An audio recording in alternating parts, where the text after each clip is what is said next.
Good morning friends, स्वागत आहे तुमचं आजच्या प्री मार्केट रिपोर्टमध्ये. तर मग चला सुरुवात करूयात आजच्या या प्री मार्केट रिपोर्टला आणि जाणून घेऊयात की आज आपल्या स्टॉक मार्केटमध्ये काय होऊ शकतं ते. तर मग चला सुरुवात करूयात आजच्या या व्हिडिओला, परंतु त्याआधी तुम्ही जर चॅनलवर नवीन असाल तर चॅनलला सबस्क्राईब करायला विसरू नका आणि डिस्क्रिप्शनमध्ये लिंक आहे त्यावरती क्लिक करून आपले डीमॅट अकाउंट देखील ओपन करायला विसरू नका. मित्रांनो, आजचा दिवस खुश होण्याचा आहे आणि तोही सरप्राइझिंग आहे. तर मग पाहूयात की आज नक्की काय घडले ते. आणि काल रात्री US मार्केटमध्ये जो काही हंगामा झाला आहे तर तो फार जास्त महत्त्वाचा आहे. US मार्केट थोडंसं हायरच ओपन झालं होतं, परंतु ते स्वाभाविक होतं. त्यानंतर इराण इस्रायलचं जे टेन्शन आहे तर ते टेन्शन मार्केटने निगेटिव्हली घेतलं होतं, हे सगळ्यांनाच माहीत आहे.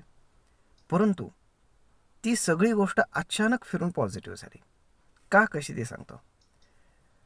तर पहिल्यांदा सुरुवातीला US मार्केट अगदी नॉर्मलीच ट्रेड करत होतं. जास्त काही ॲक्शन त्याच्यामध्ये आपल्याला पाहायला मिळालं नाही. त्यातल्या त्यात आपले जे काही निफ्टीचे जे काही मेजर स्टॉक्स आहेत, IT स्टॉक्स, तर ते एकदम खाली गेले होते. इन्फोसिसचा ADR तर किती 4% खाली होता परवा रात्री. तर त्याच्यामागचं रिझन असं आहे की जे ॲक्सेंचर जगातली सगळ्यात मोठी सॉफ्टवेअर कंपनी आहे, तर त्यांनी त्यांचं गायडन्स घटवलेलं आहे. रिझल्ट चांगले आलेत परंतु गायडन्स घटवलं, त्यामुळे एक सेटबॅक आपल्याला पाहायला मिळाला आणि काल आपल्याकडे IT स्टॉकसुद्धा एकदम पडलेले होते. परंतु रात्री काय झालं, इराण इस्रायलचं टेन्शन जे आहे तर त्याच्यामध्ये अशी एक न्यूज आली की आता जर इराण इस्रायलचं टेन्शन जे आहे ते जर असंच राहिलं तर काय होईल, तर US मध्ये आपण काय म्हणतो की महागाई वाढण्याची शक्यता आहे आणि या गोष्टीमुळे इकॉनॉमिक रिसेशनही येईल. म्हणजे सगळ्याच गोष्टी एकदम होतील आणि जी रेट कटची प्रोबॅबिलिटी आहे तर ती खूप जास्त झाली आहे. म्हणजे रेट कट जे काही आत्ता जस्ट USचे जे फेडचे चेअरमॅन आहेत त्यांची एक 4-5 दिवसांपूर्वी जी मीटिंग झाली त्याच्यामध्ये त्यांनी जे सांगितलं की आम्ही 50 बेसिस पॉईंटचं यावर्षी रेट कट करू. कधी करू ते सांगितलं नाही, परंतु ते लवकरच होण्याची पॉसिबिलिटी आता क्रिएट झाली आणि त्यामुळे मार्केट तिथं शूटअप झालं. आणि दुसरी गोष्ट म्हणजे की जे डोनाल्ड ट्रम्प आहेत तर त्यांनी असे काही स्टेटमेंट्स केले, कारण त्यांना हायर ऑइल प्राइसेस नको आहेत हे सगळ्यांना माहीत आहे. आणि क्रूड ऑइल ऑलमोस्ट $78 पर बॅरलवरती गेलं होतं. त्यामुळे जर आपण पाहिलं तर त्यांनी असे काही स्टेटमेंट्स केले की क्रूड ऑइल एकदम पाडलं. क्रूड ऑइल सध्या $71 पर बॅरलवरती आहे एका रात्रीमध्ये. एवढं प्रचंड सेलिंग त्याच्यामध्ये झालं. आणि साहजिकच आहे, क्रूड ऑइल अचानक एवढं ड्रॉप होणं हे जगातल्या सगळ्या इकॉनॉमीसाठी, सगळ्या देशांसाठी चांगलं आहे. त्यामुळे आता काय झालं आहे की गिफ्ट निफ्टी इंडिकेट करत आहे की market almost 200 point plus gap up open होणार आहे. साधारण आत्ता तरी दाखवते 250 पॉईंट. ॲक्च्युअल जेव्हा सकाळी गिफ्ट निफ्टी सुरू झालं होतं तेव्हा ते 150 पॉईंटवरती होतं. 150वरनं ते 250वर गेले. आता साहजिकच आहे, मार्केट ओपन होईपर्यंत साधारण 250 पॉईंटच्या आसपास मार्केट, म्हणजे 200 ते 250 याच्या दरम्यान कुठेतरी मार्केट गॅपअप ओपन होईल. आता जर कालचा आपण FISDAचा डेटा जर पाहिला तर FISने अगदी मार्जिनल सेलिंग केलं आहे, केवळ 1800 कोटींचं. आणि त्याच्या अगेन्स्ट डोमेस्टिक इन्स्टिट्यूशन्सनं 5,500 कोटींचं बाईंग केलेलं आहे. म्हणजेच काय की एकंदर ग्लोबल सिनॅरिओ हा पूर्णपणे पॉझिटिव्ह आहे. त्यामुळे आज आपल्याकडे जे IT स्टॉक काल एकदम रद्दड झाले होते तर त्याच्यामध्ये एक आपल्याला पुलबॅक पाहायला मिळू शकतो. कारण आपले जे ADRs आहेत जे US मार्केटमध्ये काम करतात त्याच्यामध्ये इन्फोसिसचा ADR ऑलमोस्ट 2.5%च्या आसपास ग्रीनमध्ये क्लोज आहे आणि प्लस त्याचे जे फ्युचर्स आहेत ते आत्ताही ऑलमोस्ट 1%च्या आसपास ग्रीनमध्ये ट्रेड करत आहेत. त्यानंतर USचे जे नॅसडॅकचे फ्युचर्स आहेत तर तेही ऑलमोस्ट सगळे ग्रीनमध्ये आहेत.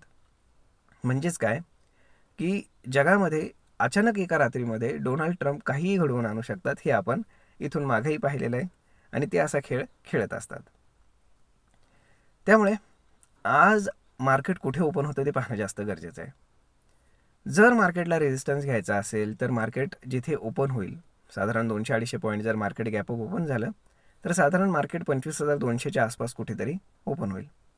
म्हणजेच काय की तिथं जर मार्केट ओपन झालं आणि जर रेजिस्टन्स घ्यायचा असेल तर तोच रेजिस्टन्स झोन आहे. तिथनं आयदर मार्केट रेजिस्टन्स घेऊन सरळ सेलिंगसाठी येऊ शकतं, म्हणजेच तो गॅपअप सस्टेन होईल का हे पाहणं जास्त गरजेचं राहील. आणि जर समजा गॅपअप सस्टेन झाला फर्स्ट हाफमध्ये आणि जर ब्रेकआउट आला तर मग मात्र आपण पाहू शकतो की एक चांगल्यापैकी बाईंग आपल्याला पाहायला मिळू शकतं, फ्रेश बाईंग. म्हणजेच काय, एनी हाऊ मार्केट 25,200च्या वरती कमीत कमी अर्धा ते पाऊण तास सस्टेन होणं फार गरजेचं आहे. जर अर्धा ते पाऊण तास सस्टेन झालं तर एक चांगला ब्रेकआउट आपल्याला अचानक पाहायला मिळू शकतो. आणि जर आपण FISDAच्या इंडेक्स लॉंग पोझिशन्स पाहिल्या तर त्यांनी ते काल थोड्याशा इन्क्रीज केलेल्या आहेत, म्हणजेच त्याची पॉसिबिलिटी वाढलेली आहे हे लक्षात घ्या. जर आता आपण प्रॉपर्टी ट्रेडर्स जर पाहिले तर ते बुलिश आहेत मार्केटवर. FIS न्यूट्रल आहेत, म्हणजे काय की जे ऑप्शन सेल झालेले आहेत तर त्याच्यामध्ये FISनं खूप जास्त ऑप्शन सेल केलेले आहेत हे आपल्याला त्यांच्या डेटावरनं कळतं. आणि जे रिटेल पीपल्स आहेत ते बेरिश आहेत मार्केटमध्ये, आणि कदाचित त्यामुळेच त्यांचे स्टॉप लॉस हंट करण्यासाठी, त्यांचे स्टॉप लॉसेस खाण्यासाठी मे बी मार्केटला गॅप अप ओपन केलं जाऊ शकतं. त्यांचे स्टॉप लॉसेस कट करून, मार्जिन कॉल ट्रिगर करून त्यानंतर पुन्हा खाली आणला जाऊ शकतो. हा पहिला सिनेरिओ. दुसरा सिनेरिओ काय होईल, जर अर्धा तास मार्केट तिथेच जर थांबलं तर जे काही FIS वगैरे आहेत तर त्यांना त्यांच्या पोझिशन्स ॲडजस्ट करण्यासाठी वेळ मिळेल. आणि जर त्यांनी त्यांच्या शॉर्ट्स पोझिशन ज्या आहेत की ज्या भरपूर आहेत, अजूनही 77% शॉर्ट पोझिशन आहेत त्यांच्या सिस्टममध्ये, तर त्या जर त्यांनी कव्हर करायला सुरुवात केली तर मग मात्र एक चांगली रॅली आपल्याला मार्केटमध्ये पाहायला मिळेल, जी मार्केटला साधारण 25,500पर्यंत घेऊन जाऊ शकते इनिशियली. आणि जर 25,500 ब्रेक केला तर सरळ 25,800, कारण मध्ये कुठलाही रेजिस्टन्स नाही आहे. कारण जेव्हा मार्केट पडलं होतं तेव्हा तो मध्ये गॅप आहे 25,800 आणि त्यानंतर डायरेक्ट ऑल टाईम हाय. तर ते एवढ्या इझिली ऑल टाईम हाय जात नसतो म्हणा, परंतु सांगता येत नाही की कधी काय होईल, कारण हे स्टॉक मार्केट आहे. आता माझं जर म्हणाल तर मी काल फुल्ली इन्व्हेस्टेड होतो.